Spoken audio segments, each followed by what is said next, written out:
The curious case of Mary Reeser.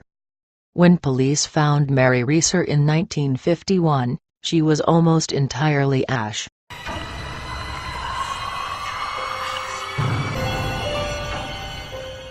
But the rest of her apartment remained almost perfectly intact.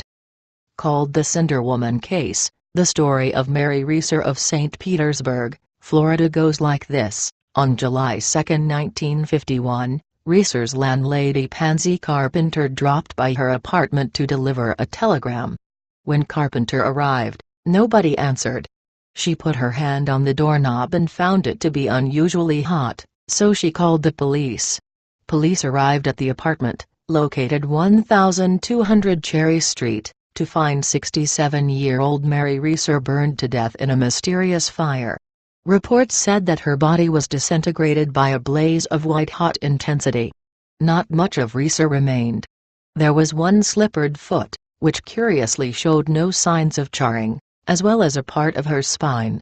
A piece of her skull remained and was described as shrunken. Though the apartment was very warm when the police arrived, the majority of it remained intact. Plastic household objects near the seat Reeser was sitting in had softened and lost shape. But the rest of the room was seemingly unaffected by the flames that engulfed Mary Reeser.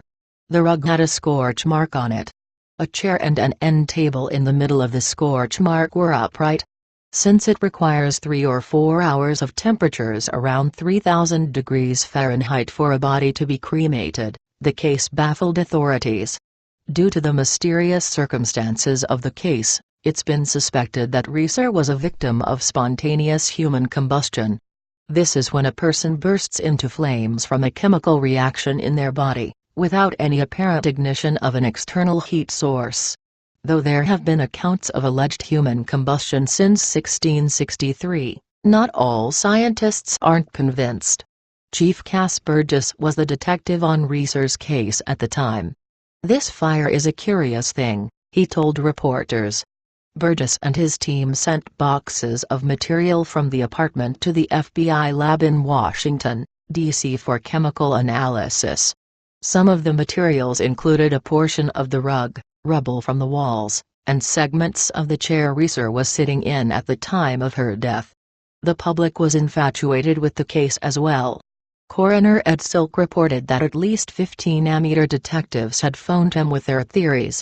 The detective team put out a statement saying that it was an accidental death by fire of unknown origin. Burgess said that it didn't mean they were concluding the investigation, they were just putting out a release so that a burial could take place.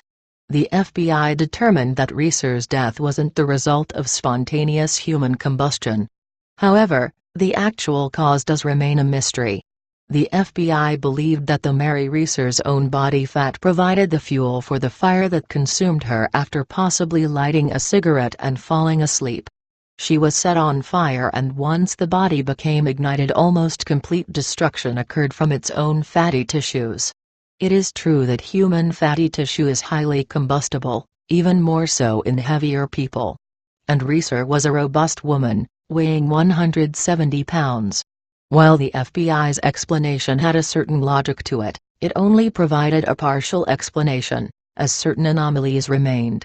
For instance, a pile of newspapers stacked next to Reeser's chair remained completely unescorted. Dr. Wilton M. Krogman, a professor of physical anthropology at the University of Pennsylvania and an experienced fire researcher, disagreed with the FBI's conclusion. Krogman wrote that of all the fire deaths he had investigated, "I cannot conceive of such complete cremation without more burning of the apartment." It's been almost 70 years since Mary Reeser died. So, was it spontaneous human combustion? Given how long it's been since her death, it seems unlikely the true cause will ever be determined.